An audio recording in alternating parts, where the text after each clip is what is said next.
So then we come to the Caldor. Caldor is a real tough one for us. It's been burning in heavy timber in Deep Canyon Gorge of the Highway 50 corridor between South Lake Tahoe and Sacramento, and very difficult terrain as well as conditions to fight fire. On the west end of that fire, Sly Park, Grizzly Flat, which was significantly damaged in the first days of this fire, that area is starting to get some control. And so we're starting to feel better on that west side, which is important in case we get a north or east wind event, that fire pushing back out and then into communities closer to the valley floor, and then getting into more of the populated area in the state responsibility. Now that doesn't translate exactly the same for the east side of the fire. The east side of the fire, difficult road conditions, hard to access. It's been burning in heavy timber, just very, very difficult conditions. We've been making headway at times. I reported last week about how we have effectively an inversion that puts a kind of a lid on fire activity. But then when air clears, it's like taking the lid off of your pot of boiling water. All of a sudden there's that plume of heat and steam that comes out. Same thing happens on a fire. Also sucks in oxygen from all directions, puts fire and spot fires in all directions. That's what happened yesterday. 20,000 acre plus run yesterday. Massive growth for that fire. Not the biggest growth of its life, but it was the biggest in the last week and a half.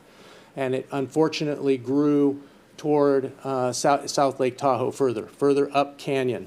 Twin Bridges, it burned into Sierra Tahoe, the ski area, and beyond that. So now the fire is hung up on that ridge above where it would drop into the basin. We have spots down in and around Lower Echo Lake, also in Aloha Lake in the Desolation Wilderness. So there's fire in the basin.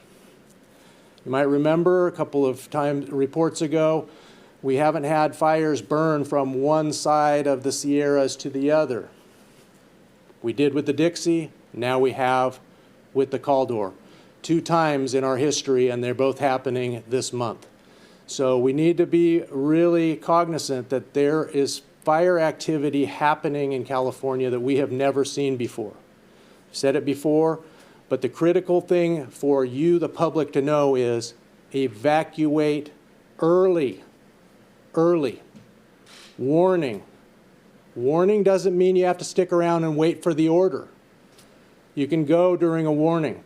You can go if you're sucking smoke and you have respiratory or other underlying issues and you're in the smoke for days.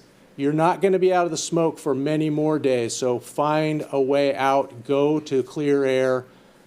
Look out for your own health and safety. Allow for firefighters to do what they need to do without having to rescue you, without putting out fire as their main focus right now. We need people to leave, and we need you to leave early.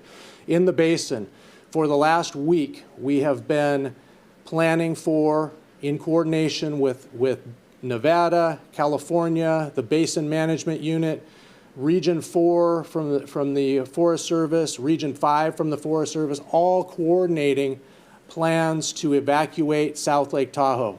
Those are happening today in a very orderly fashion. There is a method to the triggers that are being pulled and the timing for each of those. It's time to start going. For the rest of you in California, you've heard me say this before, every acre can and will burn someday in this state. Be ready now. Be ready now, before there's a warning. When there's a warning, you put everything in the car and you go, or you wait for the order and you go. Be ready now.